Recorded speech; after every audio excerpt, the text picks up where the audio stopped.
بسم الله الرحمن الرحيم. ازيكم يا حبايبي؟ يا رب تكونوا بخير. النهارده جايين نعمله نجرسكو. مين فينا ما بيحبش النجرسكو؟ كلنا بنحب النجرسكو، وجميله وسهله. وعندنا المقادير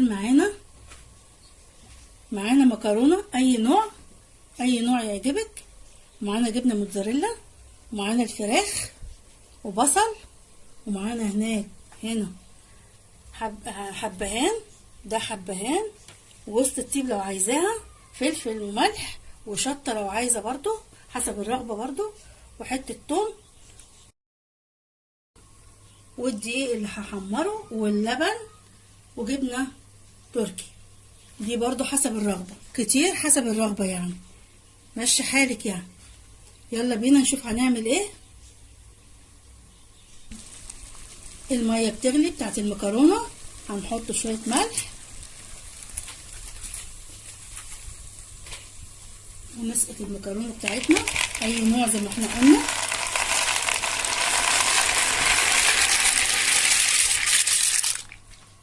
بالشكل ده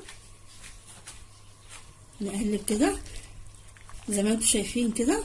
احنا حطينا ملح بس ما حطيناش زيت، نسيبها تغلي بقى وكل شويه نقلب فيها حبه ونشوف هنعمل ايه تاني. هنحط الزيت، عايزه تحطي معاها سمنه زبده حطي، انا بحبها بالزيت بس.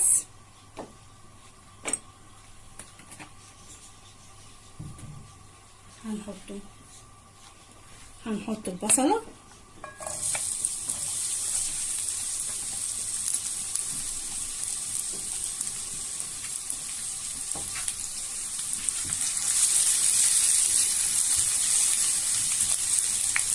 مش هنحمرها قوي يعني، كده ندبلوها بس كده بس.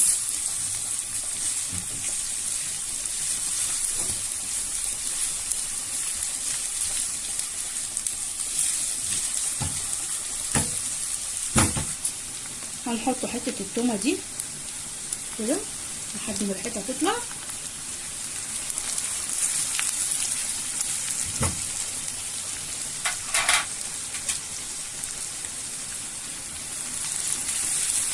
هنحط الفراخ نشوحها شويه، دي مسلوقه.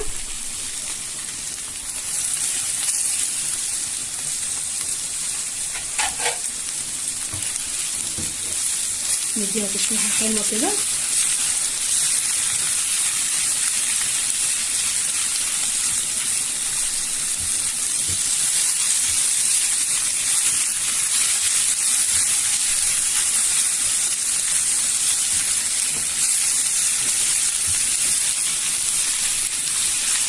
من الاكلات اللي هي بتاعت العزومات الممتازه، وكل واحد بيبدع بقى فيها.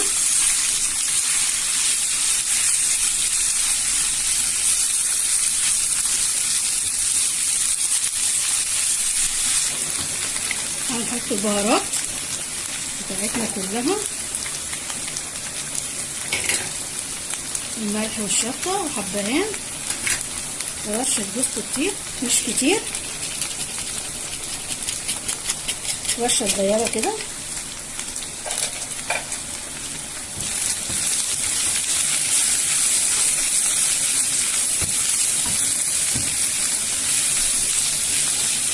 كده يبقى حطينا البهارات، ملح وفلفل وحبهان وجوز الطيب وشطه كده، ونركنها ونشوف ونعمله البشاميل. هنحط شويه زيت، حبه كمان عشان الدقيق،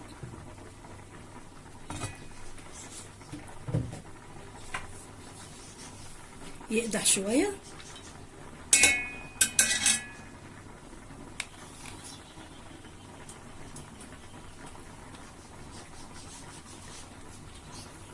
هنحطه دي، انا حاطه 5 معالق، عايزه اقل عايزه كتير، اللي يعجبك.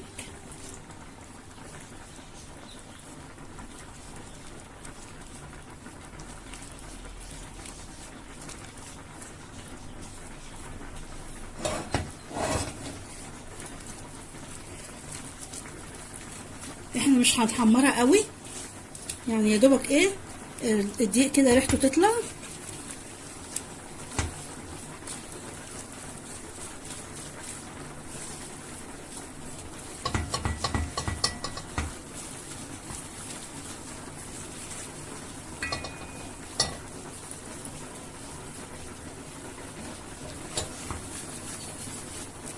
بالشكل ده، شايفه كده.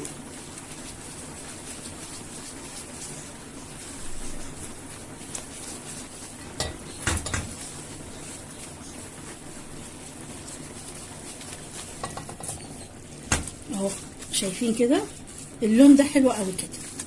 اهو هنعمل ايه دلوقتي؟ هنحط ملح وفلفل،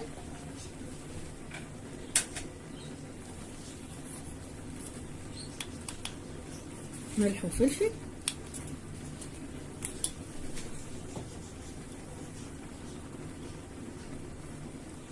لو عندك فلفل ابيض حطي يبقى احسن يعني.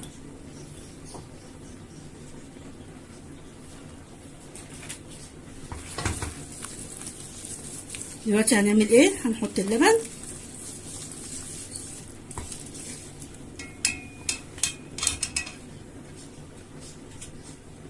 كيلو لبن،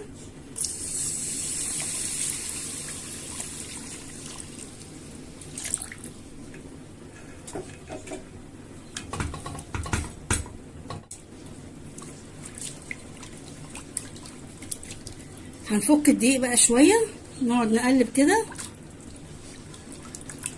باي حاجه بقى، معلقه، بالويسك، اي حاجه. المهم الدقيق يفك معانا ويبقى ناعم.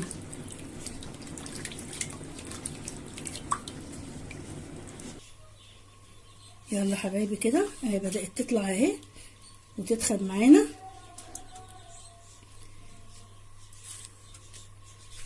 انا مش عايزاها تخينه قوي،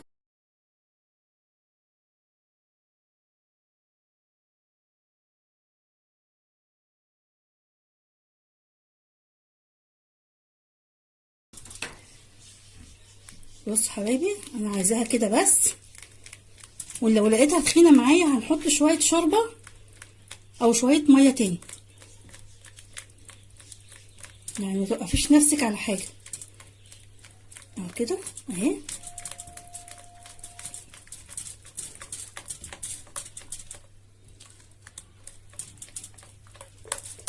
شايفه انا ممكن احط لها بقى دي عشان شايفاها تخينه شويه، هحط لها شويه شوربه وارجع لك تاني. احط شويه شوربه واحده واحده عشان ما تسحش مني تاني، واضطر احط شويه شوربه تاني. حبه كمان.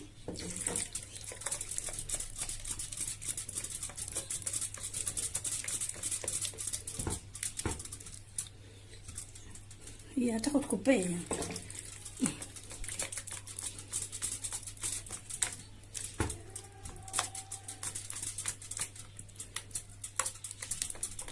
تمام بس كده، تمام كده اهي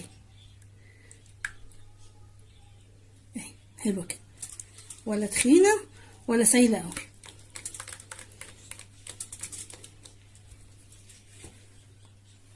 هنحط شويه جبنه، الجبنه دي مش لازم، دي بس ايه بتخلي الطعم ايه حلو شويه كده، مش كتير. ونحط معاها برضو حبه صغيرين كده ايه موتزاريلا اهو بس كده.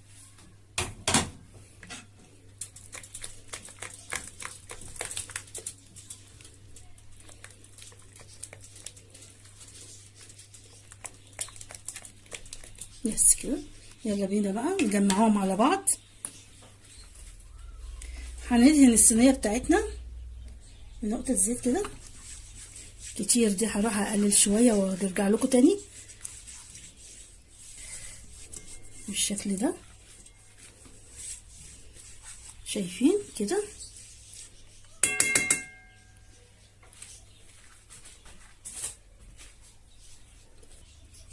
يلا حبايبي هنحط شويه بشاميل في الصينيه بتاعتنا كده، نوزعها كده اهي، حبه كمان بالشكل ده، ونحط مكرونه.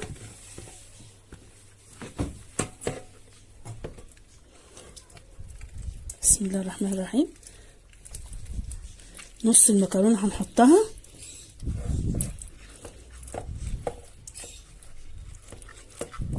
كده،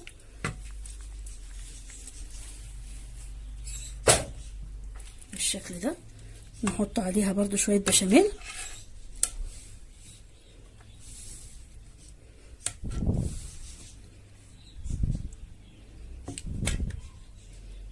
كده. يلا تديها تقليبه كده شويه عشان كله يشرب من البشاميل بتاعنا ده. شايفه جميله جدا. نوزعها كده ونحط الفراخ بتاعتنا، نوزع الفراخ، نحطها كده اهو، نوزعها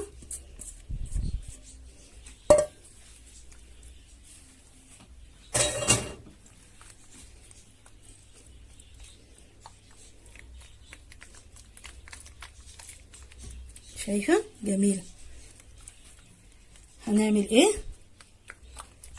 نحط شويه بتاع ده جبنه، شويه جبنه كده،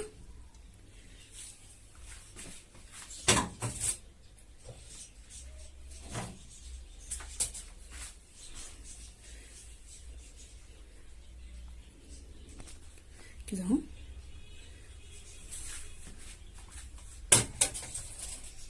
بعد كده هنحطه بقيه البشاميل كله على بقيه المكرونه، سيبه شويه نحطهم على الوش كده.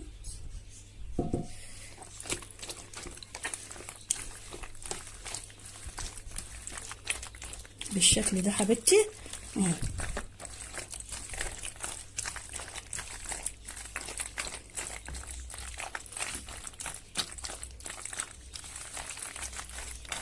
شربيها كلها كده اللي تحت وفوق كده.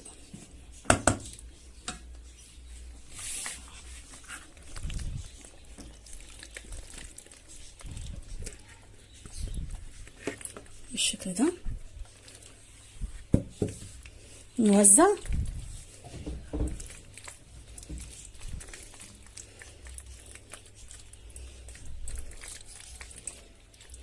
كده.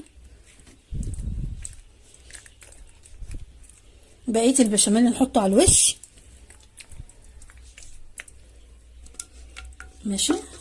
بقيه البشاميل ده هي كلها شاربه دلوقتي، المكرونه بتاعتي كلها شاربه من البشاميل اللي احنا عاملينه كده.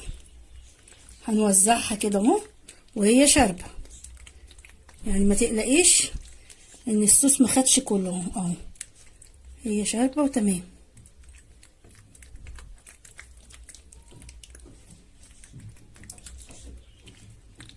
شايفين كده. قبل ما ندخلها الفرن نحطوا ايه، حبه جبنه موتزاريلا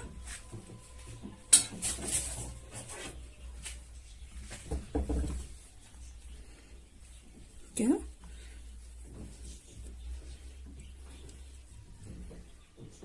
واطلعها من الفرن ان شاء الله واوريها لكم. يا رب تعجبك يا حبيبتي وتنولوا رضاكم كده باذن الله.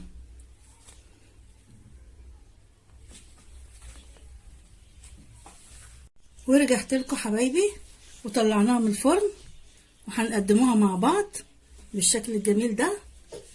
يلا بينا.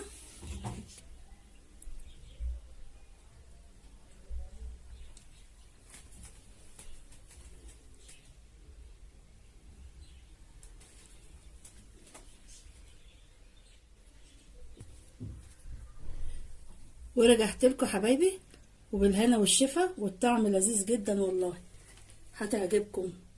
يا رب تجربوها. النهارده جايه اعمل لكم كيكه من احلى الكيكات صراحه. هي ايه؟ كيكه الليمون.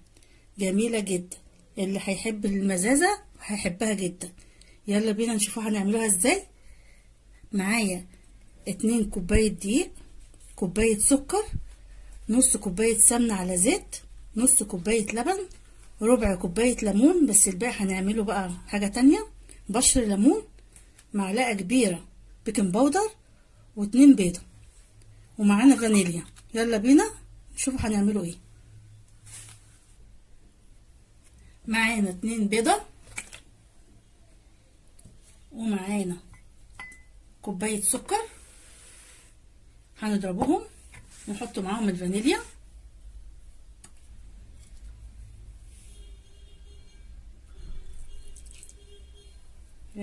نضربهم مع بعض.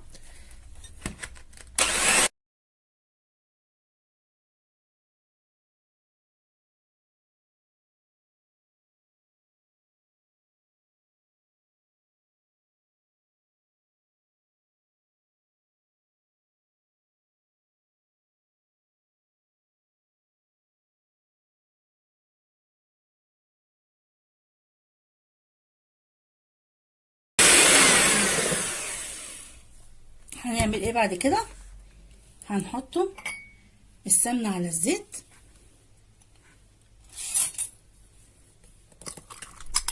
كله بقى مع بعض.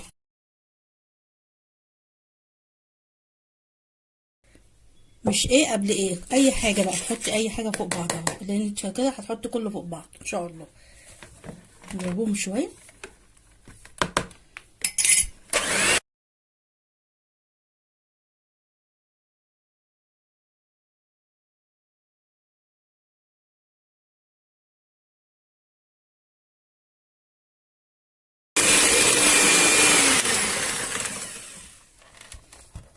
نص كوبايه اللبن،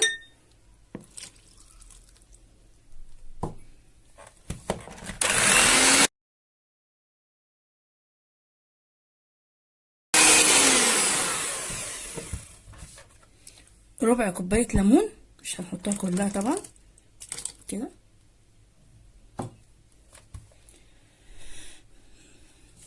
بشر ليمون،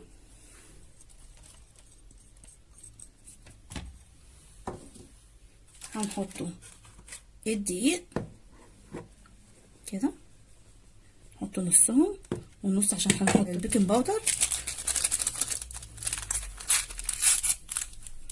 الباقي كله،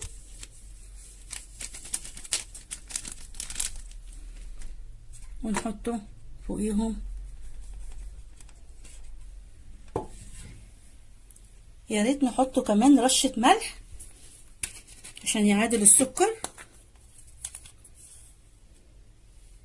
كده. نضرب.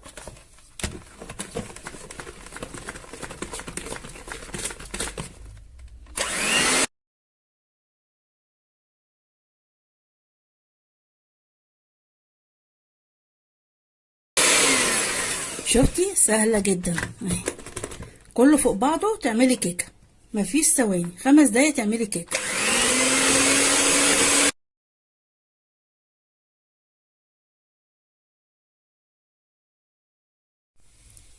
عملناها، هنصبها حبايبي في القالب اهو كده.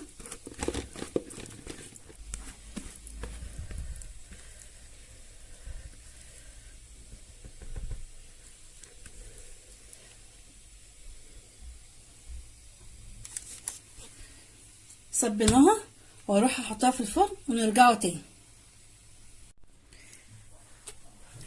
هنجيبه كوبايه سكر ونحط عليها ليمون حبه حبه عشان ايه ما تسيحش مننا قوي يعني كده، لحد ما يعمل معانا السمك اللي هوريهولك دلوقتي.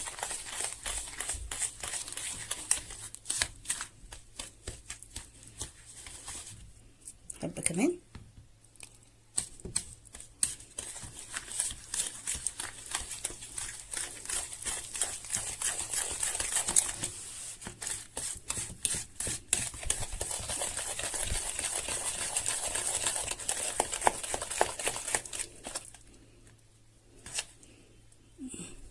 حلو كده. حبه كمان.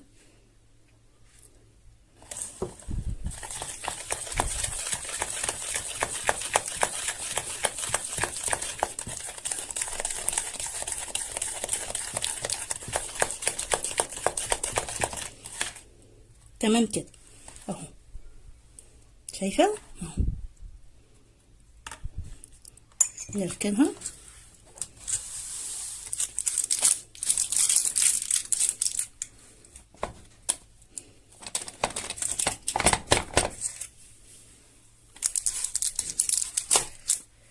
بسم الله الرحمن الرحيم. زي الفل.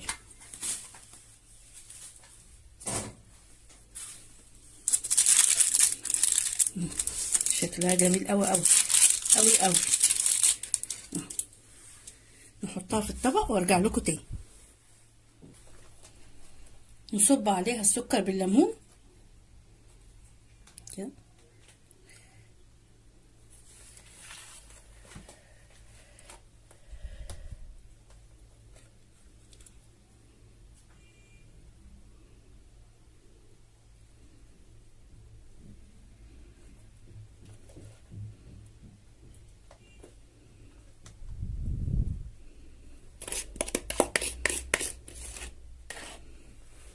تمام.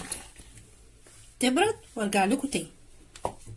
رجعت لكم حبايبي وعملنا كيكه الليمون، ان شاء الله تعجبكم. طعمها حلو وجميله جدا، هتعجبكم ان شاء الله.